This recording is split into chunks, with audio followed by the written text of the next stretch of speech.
Welcome to Psalm 131. As I mentioned, this is the mother of all psalms in that it is the one psalm in which the image is used for God as mother, though it's not the only image in Psalms of God as mother. For instance, listen to Psalm 149, to Psalm 49, verses 14 to 16. Verse 15. Hatishkach isha ula, can a woman forget her baby? Merachem ben bitna, from the womb, the son of her loins. Gam ela tishkachna, even if that one should forget. Va'anochi lo eshkachech, I would not forget. So there's an image of God as mother. And with that, I pause because I see Arnie on the screen and Nancy becoming grandparents for the first time today.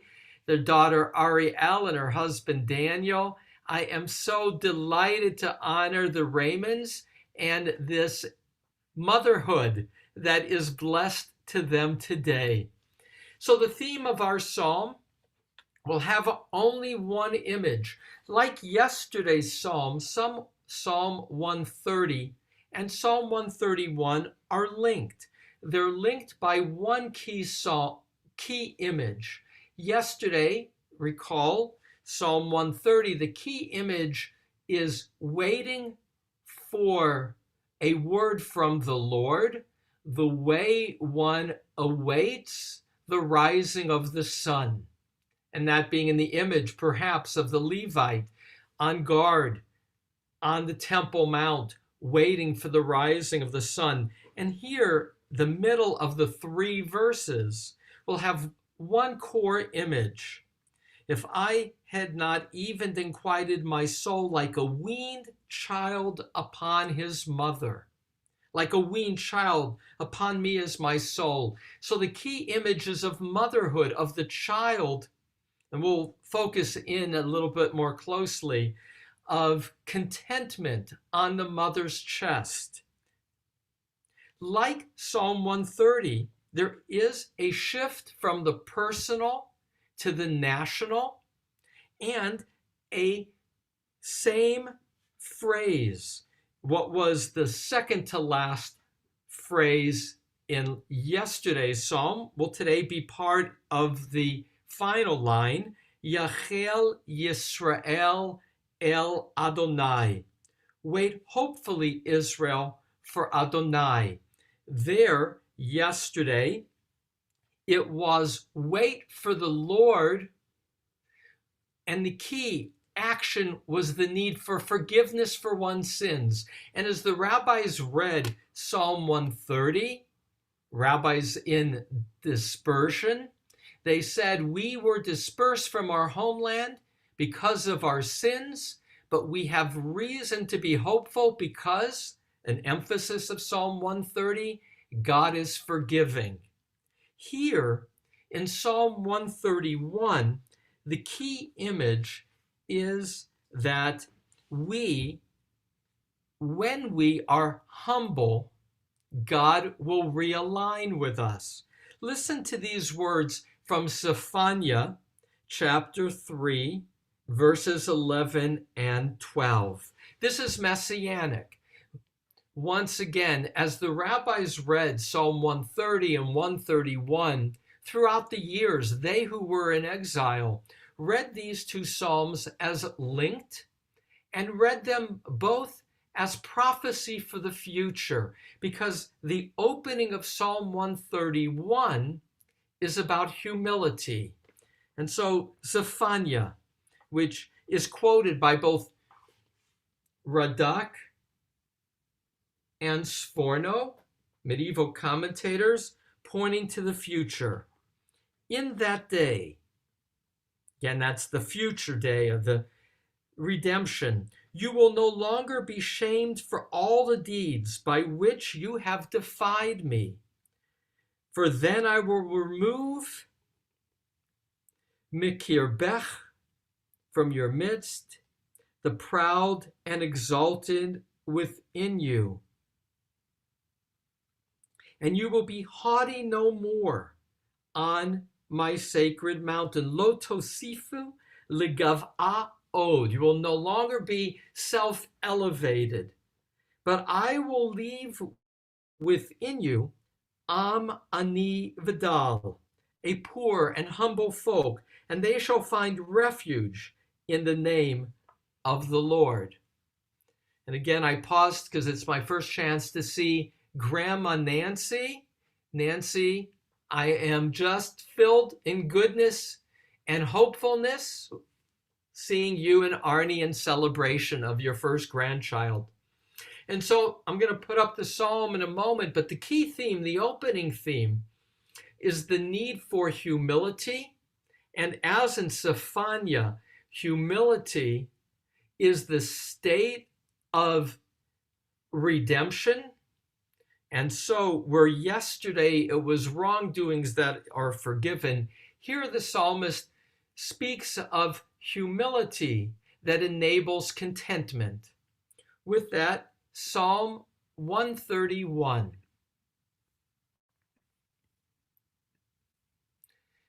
Which I take from the middle verse, like a weaned child upon his mother.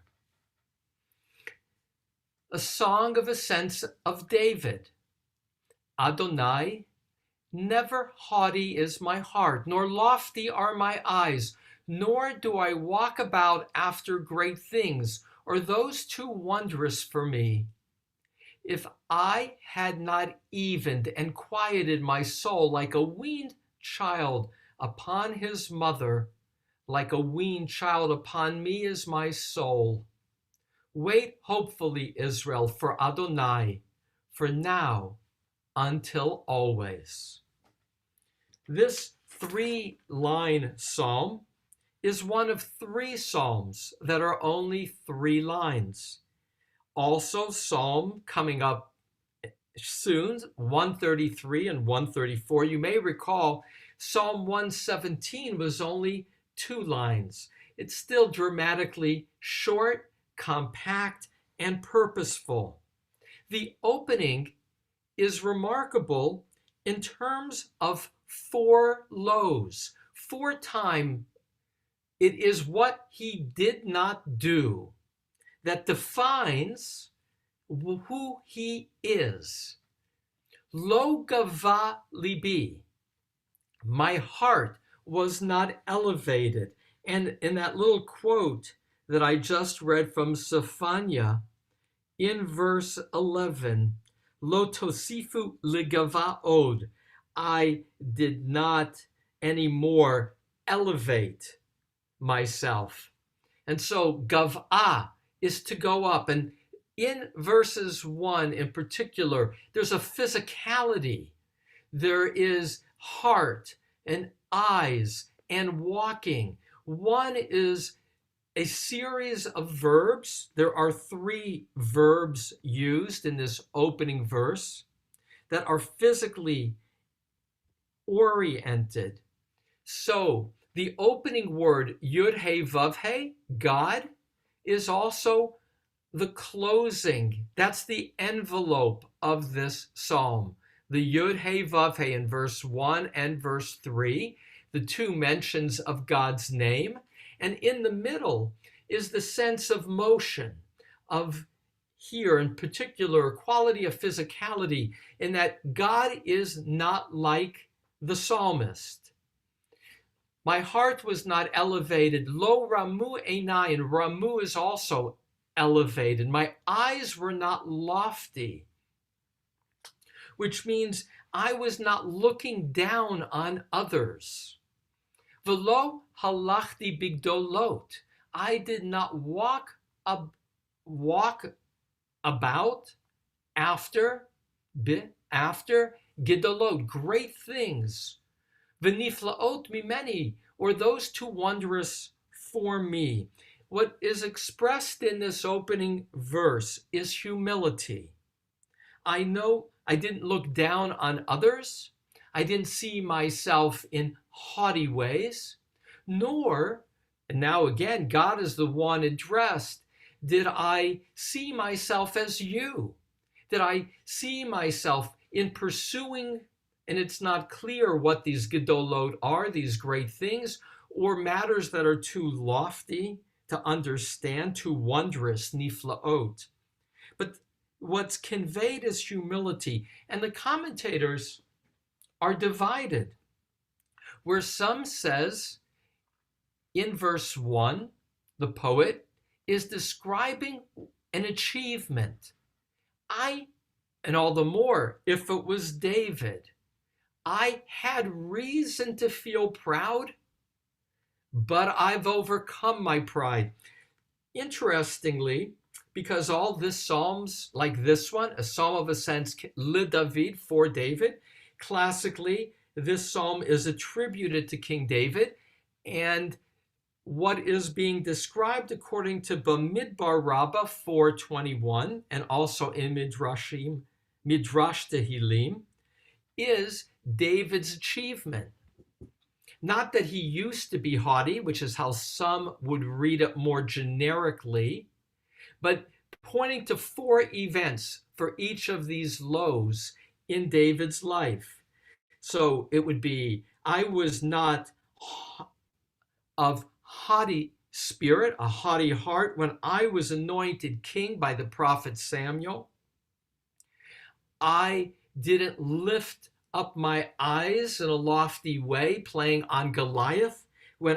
Even after I slew Goliath, I was not lofty with my eyes. When I was reappointed the king after rebellion against me, I did not walk about as of great things. And the wondrous for me, when I brought up the ark from captivity. So 4 key moments in David's life here is understood by this particular midrash, this particularly rabbinic commentary, as David's expression of, yes, I was given all these victories, these achievements, but they in no way took away from my sense of humility in how I related to others or related to you. And Rashi will comment that David, throughout his life, unlike his son Solomon, David did not seek out the trappings of power. He didn't build for himself a magnificent palace or carry himself in ways that would be perceived with so many wives as being elevated. David was humble, as Rashi explains the theme being presented. And now verse 2. Imlo shaviti. And the word shaviti, literally shaveh, means equal, measured. There's a quality of equanimity. If I had not evened, vidomamti, and quieted nafshi, my soul, kigamul alei imo, like a weaned child upon his mother, and then kagamul alai nafshi, like a weaned child upon me is my soul. Here too, as is the nature of poetry, there is ambiguity. Namely, what is this? One, is this David's achievement? Or is this simply a statement of an oath formula? Imlo can be, I had taken an oath to be, but the achievement was not mine. It's an act of grace. Or is this his own achievement, that he was the one who evened his soul?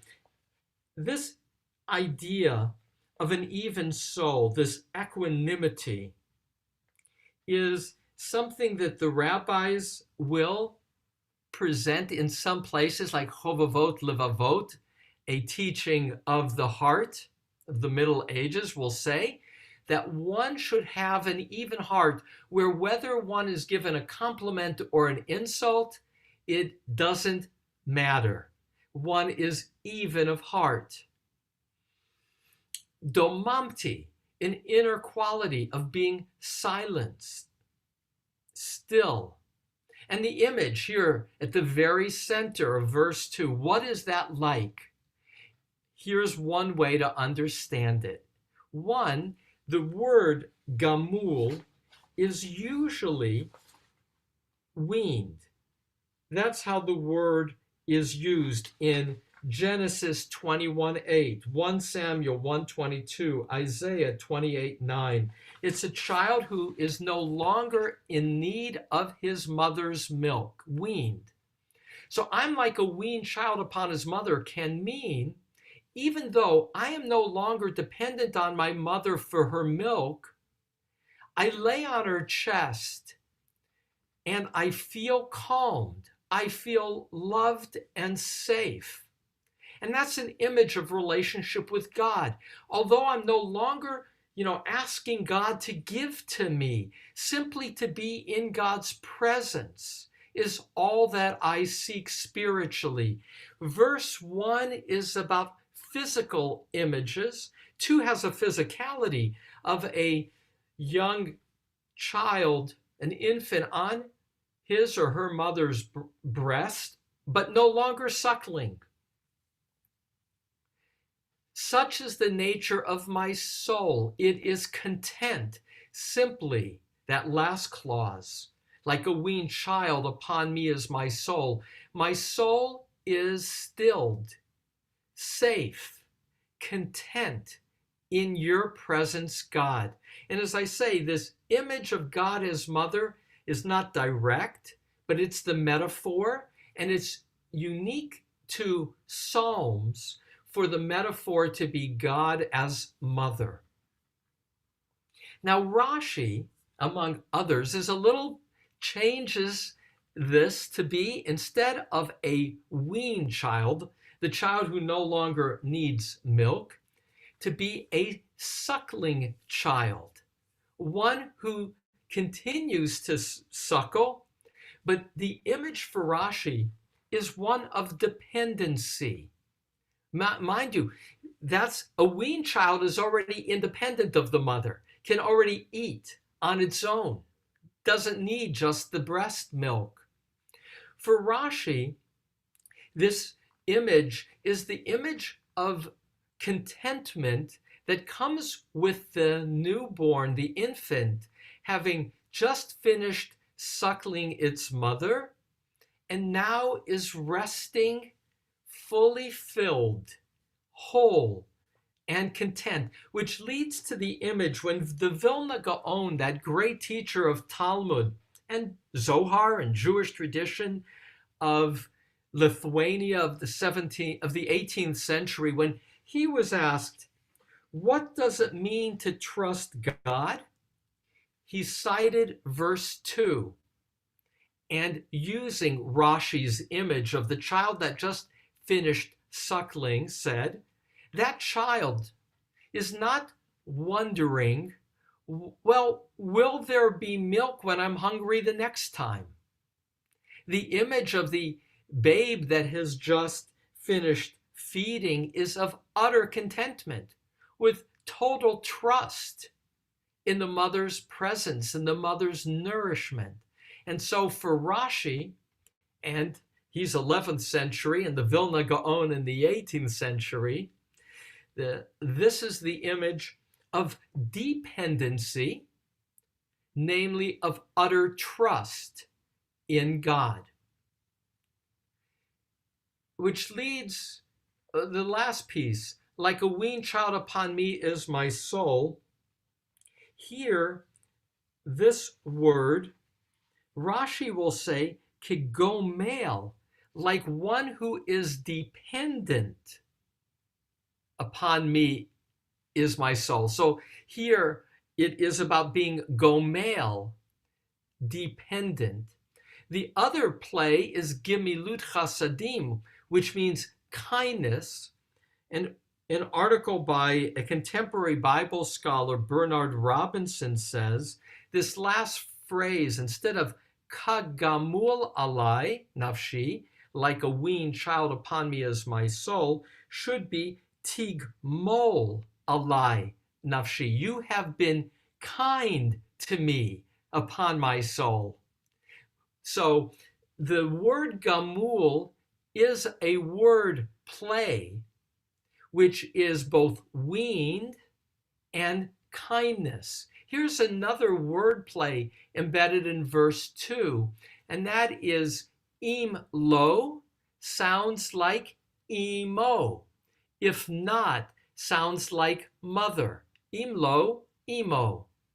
And so that again is part of the artistry of the psalm. And with that, I pause to read to you this short psalm, because in the sounds in Hebrew, there is a quality of rhythm and lyricism. I shir hamalot leDavid, Adonai lo gavah libi, velo ramu einai, velo hilachti bigdolot, uveniflaot mimeni. Im lo shaviti v'domamti nafshi, kegamul alei imo, kegamul alai nafshi, Yachel Yisrael el Adonai me'ata v'ad olam. There is again, as in all these psalms of ascent, this anidiplosis, this repeating of words that creates movement and a sense of ascent. The last line is a repetition of phrases we have elsewhere in Psalms. As I noted in the introduction, Yachel Yisrael el Adonai, rate hopefully Israel for Adonai, was Psalm 130, verse 7.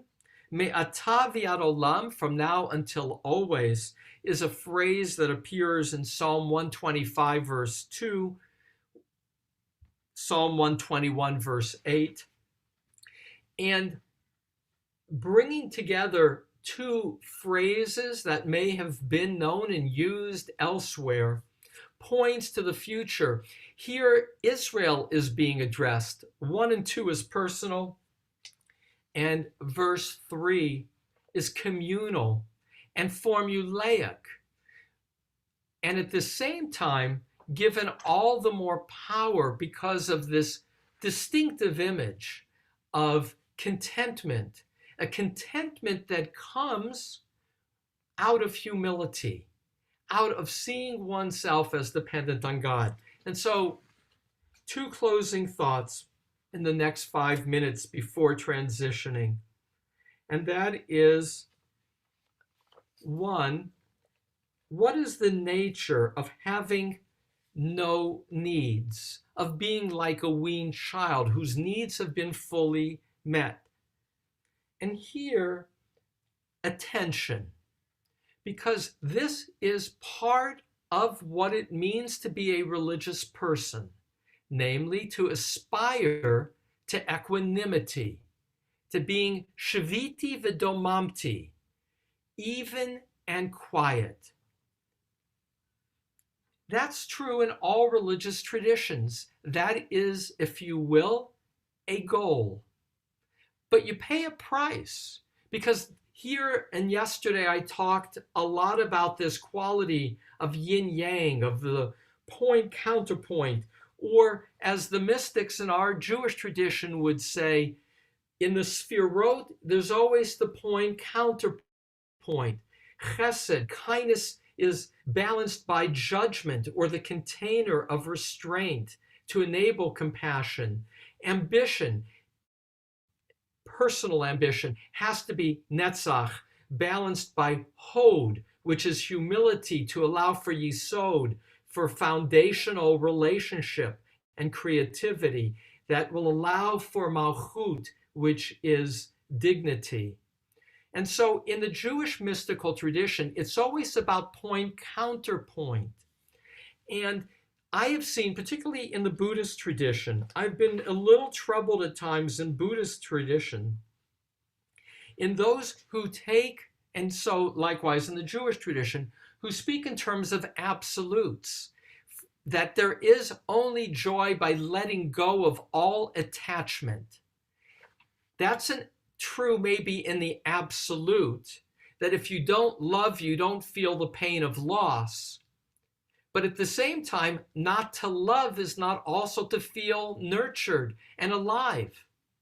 And so in the Jewish mystical tradition, it's about a point counterpoint. And there's a place all too often neglected in a Western culture of power, the ability to affect change, of letting go into being, into feeling that quality of the infant, suckled, safe, secure, without any other needs. But like much, chapter 1 of Genesis has one story of creation, that of power. Chapter 2 is kind of the messy description in which there's dependency and feeling alone. And the rabbis teach that there's a need for those two creation stories, as in Joseph Soloveitchik's The Lonely Man of Faith, in his essay on Adam 1 and Adam 2, because only when you have that point, counterpoint, do you have the whole picture. And so one closing thought, and then I want to move to the happiness of Nancy and Arnie and their becoming grandparents. But before they shared their happy news with me, I spent so much of my morning reading blogs and letters from friends in Israel. And this is a time of fighting and war. And it's natural for people to go to extremes in the description of the other, of the enemy. And what I'm reminded of, I was particularly moved by a piece by Daniel Hartman that I read this morning, in which he writes about, and Daniel Hartman lives in Jerusalem, fought in the Lebanon War as a tank commander. And he says, normally in war, we're told this is not a time to feel sympathy for the other side or what we have done incompletely in how we relate to the other. But he says, this is a time to, one, know that Hamas is an enemy, to know that indiscriminate firing of missiles against Israel is to be condemned and fought hard against. But it does not mean at the same time to know that we too could do better, have even fallen short in honoring the dignity of the Palestinian, of the other. And I was heartened by Daniel Hartman's ability to hold two poles, even in a time under threat, being in Jerusalem, hearing sirens, and to know that wisdom is to be able, and spiritual wisdom is the ability to hold opposites as both true. Back to the psalm, and I'll leave now the politics behind, but I'll encourage you to consider Googling for Daniel Hartman's essay this morning, which is to say, I love the image here of trust in God, to find one's soul like a weaned child on the breast of a mother, but no longer needing to suckle, a quality of moving toward responsibility. And I choose to read this as, I have tasted haughtiness and loftiness of eyes, but I have moved toward humility. That's my achievement. And it's allowed me a freedom of dependency, precisely in the context of my own power. I am able to let go of those who would speak ill of me, precisely because I know of my power. And so, like a weaned child upon his mother, is a good psalm in every moment, to allow oneself to know that to be whole is also to allow oneself to feel dependency that enables contentment.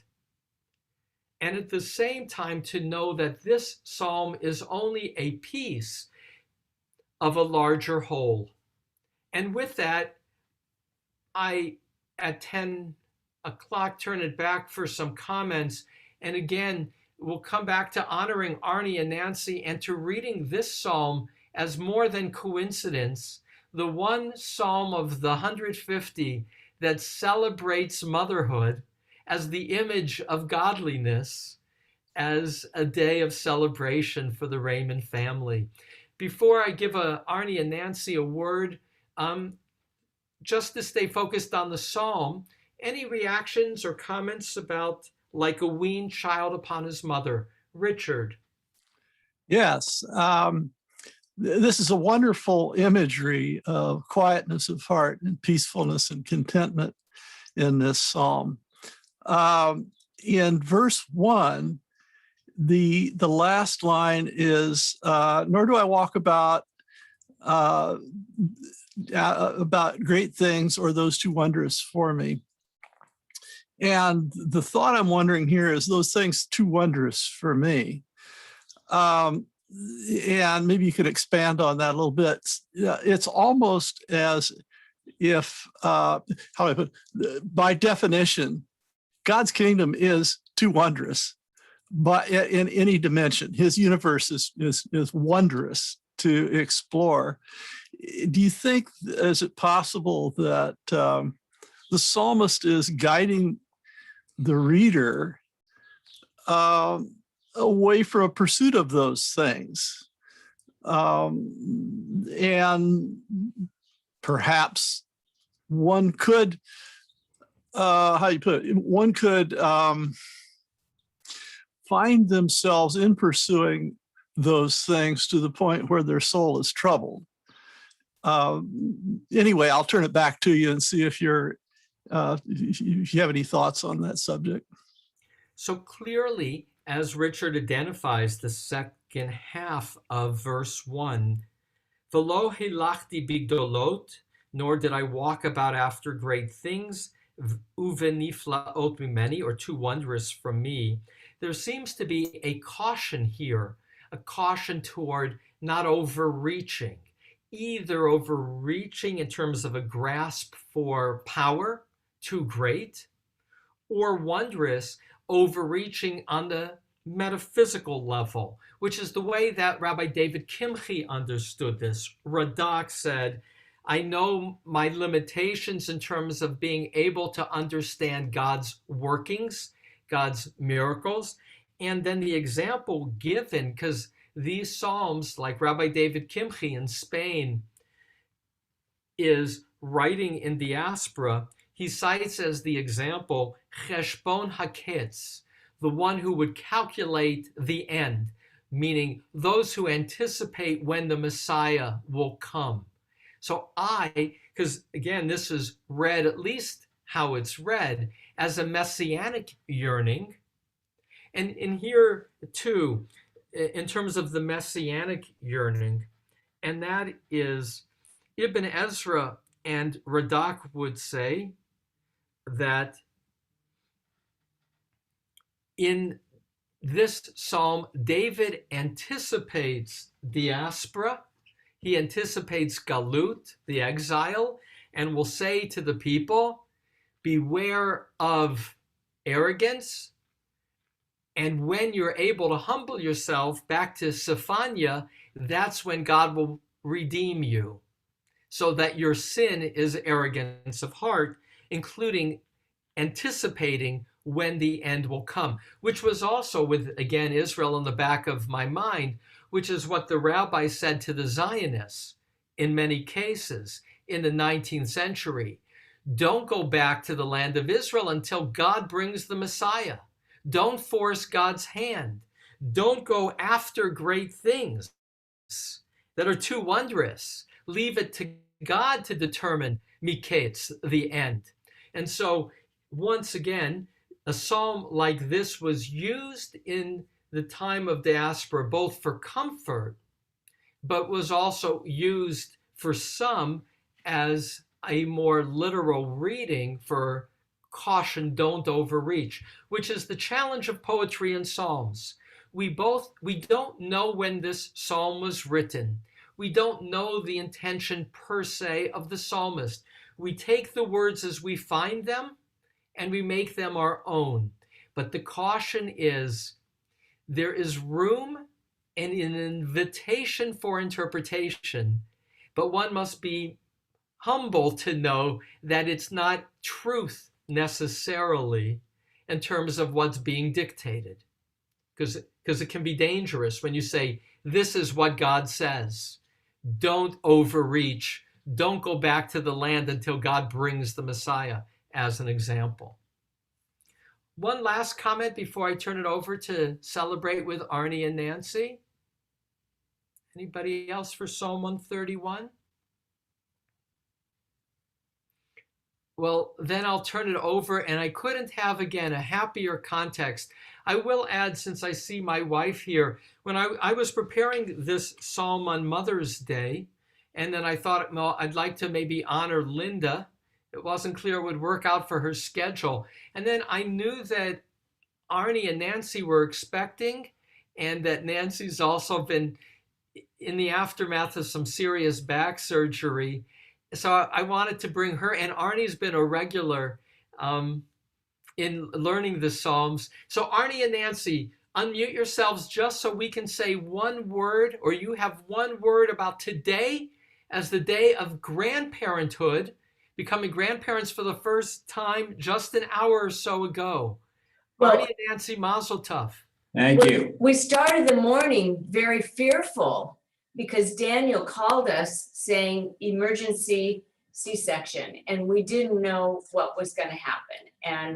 And Ariel's a couple months early, so it was scary. And then when he called us back and everything was okay. And you were in on that hour during which the C-section took place. So wow, what an experience to have it happen this way.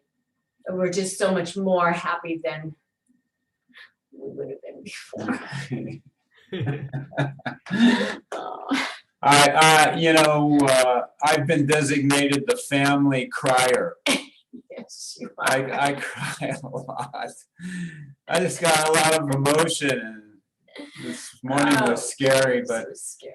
we get so much support from our community at B'nai Israel. We just really want to say how much we appreciate everyone. And we got a hold of you because we called you to tell you that we might not be here today. So we as you know, Perfect to get a hold of you, Ellie. we moved down to Laguna Woods, but we'll always be part of the B'nai Israel community, no matter where we go. So we're not far away, and we expect to participate just as we would doing anything else.